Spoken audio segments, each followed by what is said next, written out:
네, 감사합니다. 오늘은 느헤미야 8장 1절에서 12절까지 보도록 하겠습니다. 제가 읽어드립니다. 느헤미야 8장 1절에서 12절까지입니다. 이스라엘 자손이 자기들의 성읍에 거주하였더니 일곱째 달에 이르러 모든 백성이 일제히 수문 앞 광장에 모여 학사 에스라에게 여호와께서 이스라엘에게 명령하신 모세의 율법책을 가져오기를 청하매 일곱째 달 초하루에 제사장 에스라가 율법책을 가지고 회중 앞 곧 남자나 여자나 알아들을 만한 모든 사람 앞에 이르러 수문 앞 광장에서 새벽부터 정오까지 남자나 여자나 알아들을 만한 모든 사람 앞에서 읽음에 뭇 백성이 그 율법책에 귀를 기울였는데 그때 학사 에스라가 특별히 지은 나무 강단에 서고 그의 곁 오른쪽에 선 자는 mat디다와 스마와 아나냐와 우리야와 힐기야와 마아세하여 그의 왼쪽에 선 선지자는 부다야와 미사엘과 말기야와 하숨과 하스바다냐와 스가랴와 무술람이라. 에스라가 모든 백성 위에 서서 그들 목전에 책을 펴니 책을 펼 때에 모든 백성이 일어서니라. 에스라가 위대하신 하나님 여호와를 송축하며 모든 백성이 손을 들고 아멘 아멘 하고 응답하고 몸을 굽혀 얼굴을 땅에 대고 여호와께 경배하니라.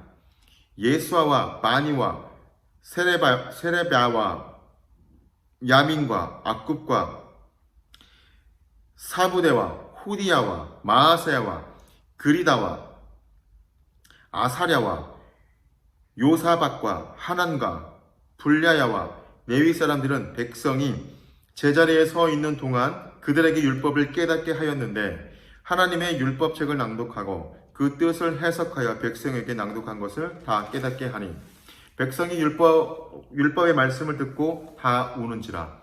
총독 느헤미야와 제사장 겸 학사 에스라와 백성을 가르치는 레위 사람들이 모든 백성에게 이르기를 오늘은 너희 하나님 여호와의 성일이니 슬퍼하지 말며 울지 말라 하고 느헤미야가 또 그들에게 이르기를 너희는 가서 살찐 것을 먹고 단 것을 마시되 준비하지 못한 자에게는 나누어 주라. 이날은 우리 주의 성일이니 근심하지 말라. 여호와로 인하여 기뻐하는 것이 너희의 힘이니라 하고 레위 사람들도 모든 백성을 정숙하게 하여 이르기를 오늘은 성일이니 마땅히 조용하고 근심하지 말라 하니 모든 백성이 곧 가서 먹고 마시고 나누어 주고 크게 즐거워하니 이는 그들이 그 읽어준 말을 밝히 알미라. 아멘.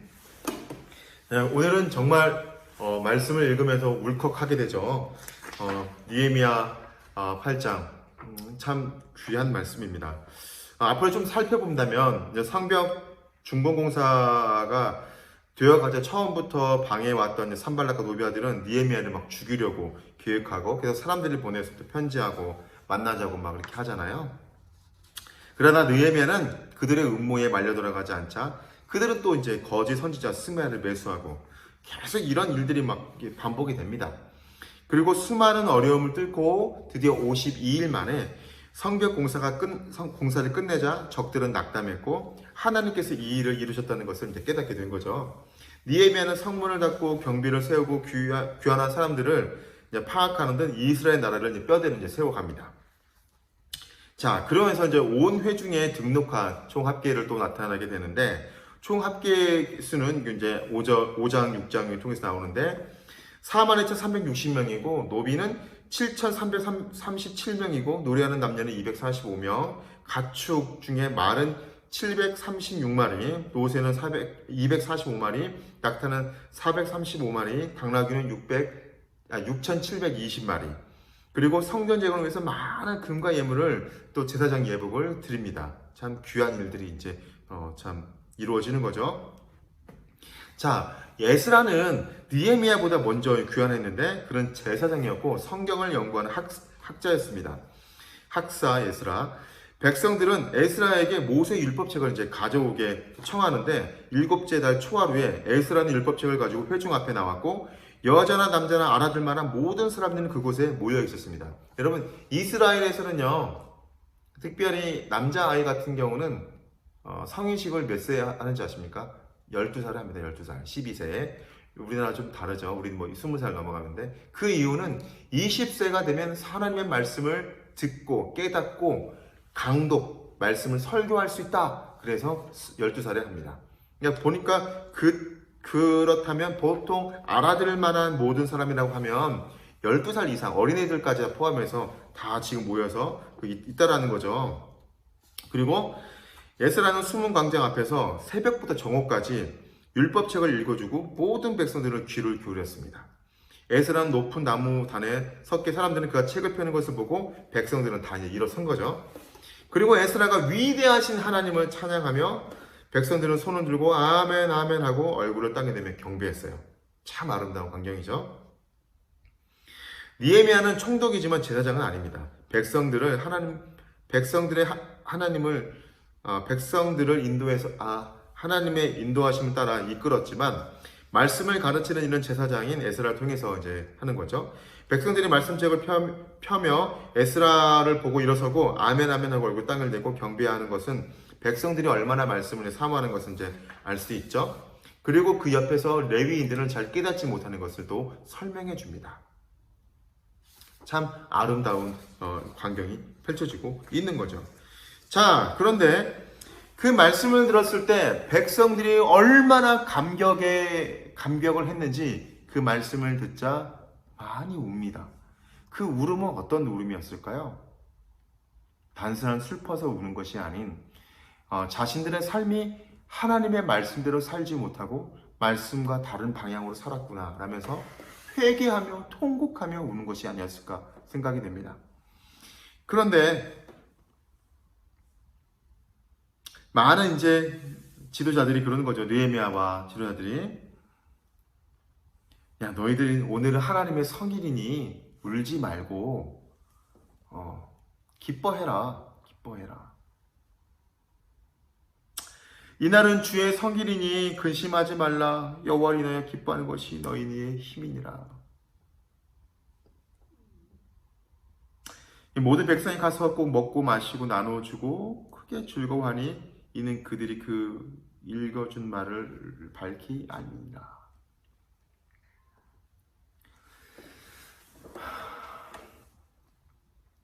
사랑하는 여러분, 저도 늦게 하나님을 만났거든요.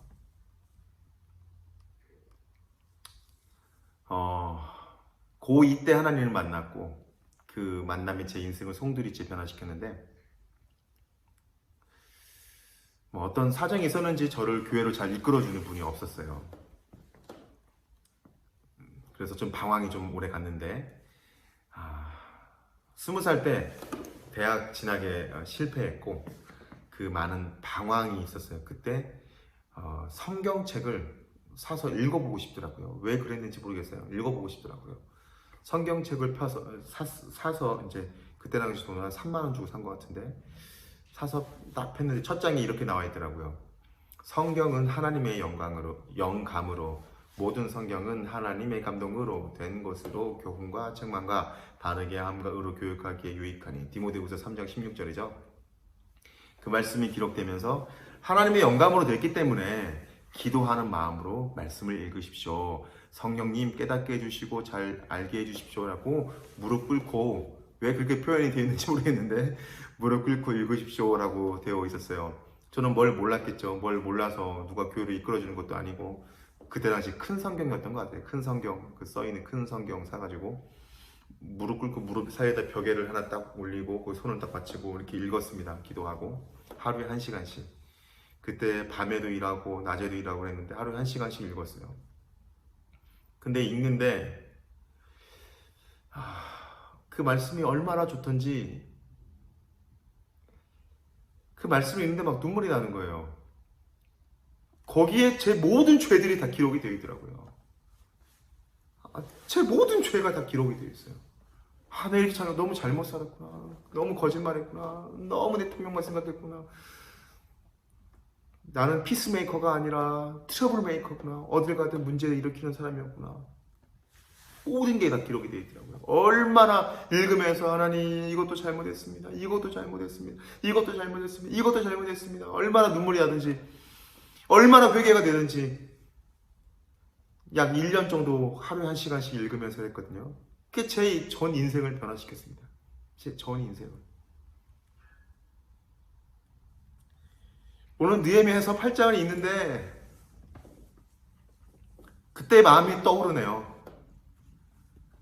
그때 하나님 앞에서 이렇게 말씀을 읽으면서 하나님 이렇게 말씀대로 살겠습니다. 또 그렇게 살지 못했던 거 회개하고 돌이키고 또 그 말씀이 얼마나 은혜가 되든지 그냥 그 꿀송이보다 달다는 것이 그냥 체험이 되더라고요. 너무 말씀이 귀하고 좋으니까 말씀을 읽을 때마다 막 내 속사람이 살아나는 것 같아요. 막 너무 기뻐서 참 묘하죠. 슬픔과 기쁨이 교차합니다.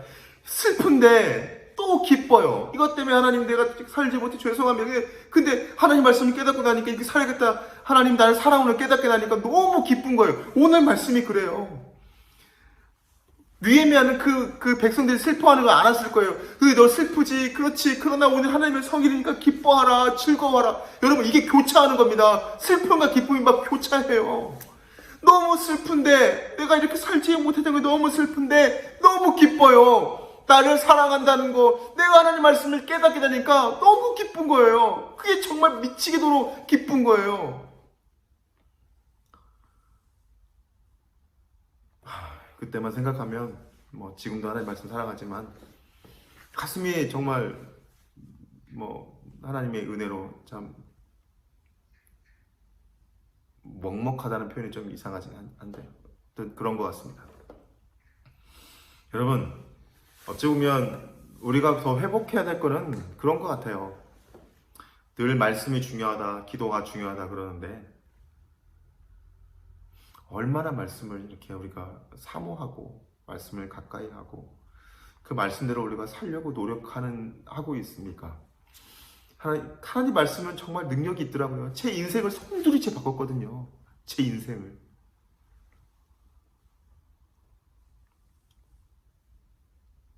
여러분 말씀을 가까이 합시다. 말씀을 읽고 또 읽으면서 그 말씀에서 나에게 주는 그 말씀이 있다면 그 말씀 붙들고 말씀을 또 살아냅시다. 그 말씀을 읽을 때 내가 살지 못한다면 슬프지만 또 그 말씀 가운데 나를 사랑하고 나를 깨닫게 하시고 생명의 길로 인도하신 하나님을 생각할 때 또 기쁘지 않습니까? 여러분 우리의 삶도 하나님 앞에서 그런 귀한 믿음의 삶이 되었으면 좋겠습니다. 저는 또 감정이 너무 치우쳤네요. 죄송합니다.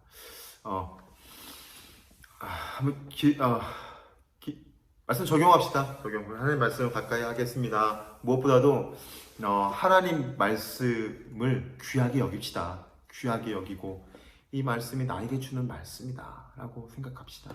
그리고 말씀을 읽고 또 깨달으면 회개하고 회개한 대로 살아가고 또 말씀을 깨닫게 한 대로 또 살아가고 그런 우리가 되었으면 좋겠습니다. 기도하겠습니다.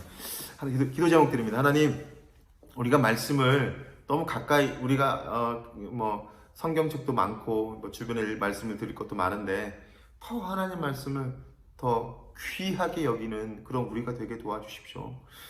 예배 때 선포되는 말씀이 그냥 귀에 좋은 소리가 아니라 나에게 주는 귀한 하나님의 명령이고 말씀이다라고 우리가 그렇게 깨닫게 해주시고 또 말씀을 날마다 읽되 정말 귀하게 나에게 주는 그 귀한 말씀이다라고 생각하고 말씀을 읽는 가까이 하는 그런 우리가 되게 해주십시오. 그리고는 그 한 가지를 놓고 한번 기도하겠습니다. 하나님 감사합니다. 하나님 말씀이 가까이 있는데 날마다 이 말씀을 정말 귀하게 여겼는지 다시 한번 회개하게 됩니다. 하나님 말씀을 귀하게 여기며 그 말씀대로 살려고 몸부림치는 우리 모든 믿음의 사람들 다 될 수 있도록 인도해 주십시오.